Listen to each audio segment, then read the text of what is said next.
Well, we have been moving through the book of Proverbs here in the last few weeks. Today's sermon has a lot to do with words. It's composed of words, I'm speaking words, and it's about words as well. I heard a story a long time ago, and you've probably heard this story too. It was about two brothers, and the one brother had a cat.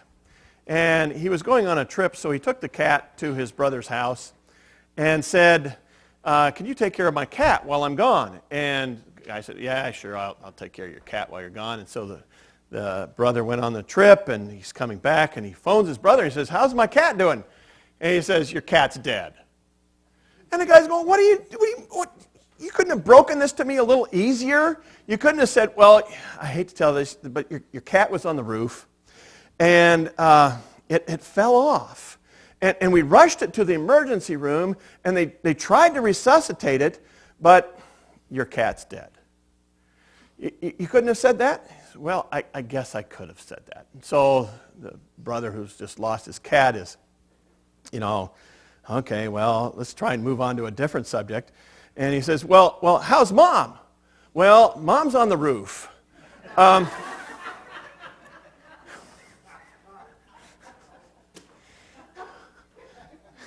How you say things, it's an old joke, how you say things makes a difference. And we try to have a gentle answer. That's how this whole thing started. A gentle answer to the people that come into our way. And words are important. They help us to communicate. They connect us with other folks. And so a lot of the Proverbs has to do with words. This section, which began in chapter 10, is now drawing to a conclusion here in chapter 15. And it does so in a number of different ways. One of those is that it brings out a lot of the Lord Proverbs. It says, the Lord says this, and especially in the final 8 verses of this chapter, there are a lot of those Proverbs, and they're sort of clustered together here in chapter 15. There doesn't seem to be any obvious structure here in chapter 15. We've tried to find structure here. It seems that the sages who put together the book of Proverbs wanted to draw different proverbs together so that we would think about an issue from various directions. But there doesn't seem to be much structure here. There are a lot of sayings on speech, and there are some things about the fear of the Lord, but other than that, there's not much. So let's look at the first 7 verses, which I've sort of lumped into this subject about words and speech.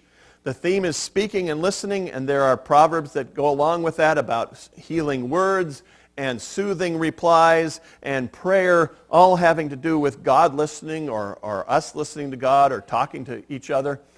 It starts off with the verse, a gentle answer turns away wrath, but a harsh word stirs up anger. The first saying of this chapter picks up a theme that we saw at the very last verse in chapter 14 about anger. And so it says, this is what you can do about this in your life when you're conversing with other folks. Just as a gentle answer calms down things, a hard word is going to stir up things, and you might get beat for it. The gentle answer is not weak. A soft tongue is said to be powerful enough to break bones in chapter 25. So it's not weakness. It is power under control. It is God helping us to understand what kind of power words have and then using them wisely. Verse 2 goes on to say, the tongue of the wise commends knowledge, but the mouth of the fool just gushes forth folly. This proverb distinguishes between the wise and the fool by what their mouths produce. It's not just their actions. It's not just the deeds that they do. It's the words that we produce determines whether or not we are wise or whether we are fools. The image compares speech to water, and sometimes it just gushes forth and it's just uncontrolled and it just pours out. It's neither controlled nor contained. Well, the wise person, the person who has knowledge, produces something good, and that something is worth listening to, something worth drinking, using the water image. It produces something worth keeping. It also comes out in moderation. And so if there is a moderation of your words, people are more likely to listen to them instead of, there's so many words, I can't follow them all. The eyes of the Lord are everywhere, keeping watch on the wicked and the good. Human tongues speak, heavenly eyes are watching. This this verse is not emphasizing the judgment aspect so much as the fact that God knows. God knows what's going on in this world. And that implies judgment because God is a righteous God and he will judge. But really this is about God knowing what's going on in your life. And God knows everything that is happening in your life. He searches the deep places. The tongue that brings healing is a tree of life, but a deceitful tongue crushes the spirit. Speech that does damage is deceitful speech. It does damage. And therefore, the opposite of that is true as well. A truthful tongue will do good in this world. One is a tree of life. The other is this crooked branch that needs to be supported and will snap off in any windstorm that comes along.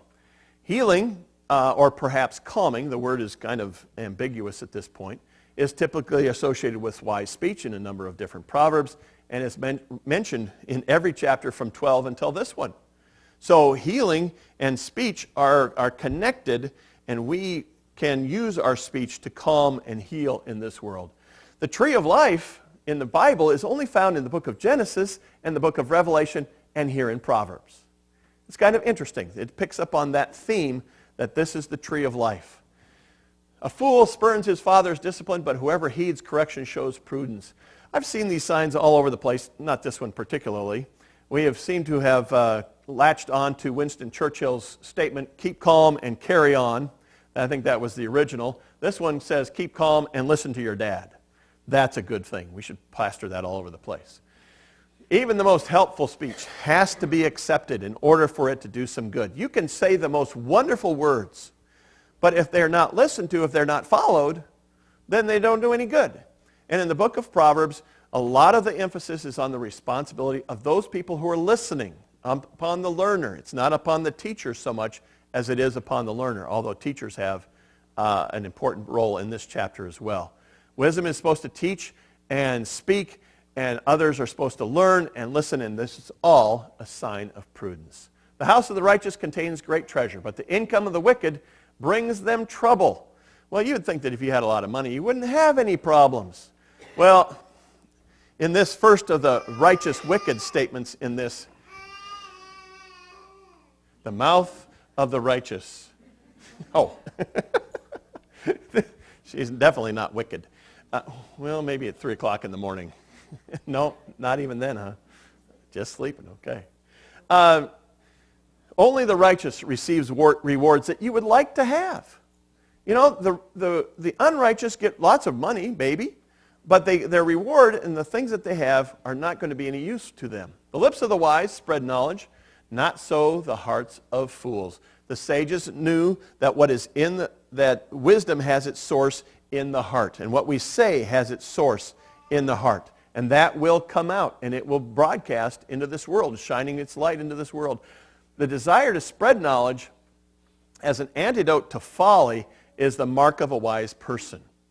If we want to help other people learn and to grow and to become better, we will be a wise person. This particular sign says, make this pledge. I will research my news and I will accept no fear tactics. That's a good thing in a political year. There's a lot of fear tactics being used on us. As Christians, we know that God is in control. God is in absolute control of all the governments. Romans tells us this, and we can rest in what God has told us. Then it moves on to some God sayings, using the fear of the Lord or using the name of the Lord in almost all of these proverbs. The Lord detests the sacrifice of the wicked, but the prayer of the upright pleases him. The wicked can give lots of money, and they do. But it doesn't please God when this happens. On the other hand, a prayer which costs nobody nothing is acceptable to God because it comes from a righteous person. This is the second of the righteous wicked sayings that we see in this chapter, and this is about proper worship.